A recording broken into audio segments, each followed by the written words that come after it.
দিলওয়ালে দুলহানিয়া লে যায়েঙ্গে ছবিটি 2025 সালে মুক্তি পেত তাহলে ছবিটি চলতো না বলে মন্তব্য করেছেন অনুপম খের। তিনি বলেন, সিনেমায় ভালোবাসার গল্পগুলোর উপস্থাপন সময়ের সঙ্গে সঙ্গে অনেক বদলে গিয়েছে।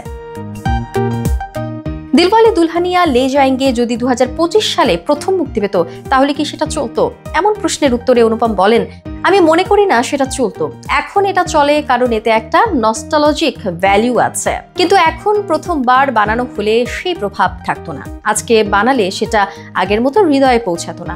90 দশকে জোড়া জোড়া পালিয়ে বিয়ে করত, কিন্তু দিলওয়ালে দুলহানিয়া লে যায়েঙ্গেতে প্রথমবার একজন নায়ক বলে, তোমার বাবাকে রাজি করিয়ে তবে বিয়ে করব।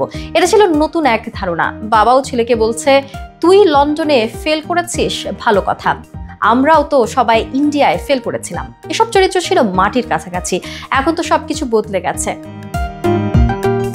পুরোনো দিনের সিনেমার কথা স্মরণ করে তিনি বলেন, তখন ভালোবাসার কথা সরাসরি বলা হতো না, প্রেমে পড়তেও সময় লাগতো। কারো সঙ্গে শারীরিক সম্পর্কে যাওয়ার আগেও ধাপে ধাপে প্রেম, তারপর বিয়ে, তারপর যৌনতা, এইরকম ছিল। আর এখন আজ প্রেম হলে কাল সেক্স।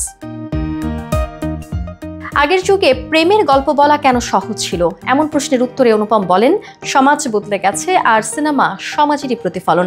এখন আপনি যদি একটা পুরনো ধাঁচের প্রেমের গল্প বানান, খুব অল্প সংখ্যক মানুষই সেটা দেখতে যাবেন। তবু খের বিশ্বাস করেন, ভালোবাসা একটা আবেগ হিসেবে টিকে আছে। শুধু একে প্রকাশ করার পদ্ধতিটা প্রজন্মে প্রজন্মে বদলে যাচ্ছে। মূল সত্তা এক থাকলেও ভালোবাসা বোঝা, দেখানো ও বলা সবই সময়ের সাথে বদলায়।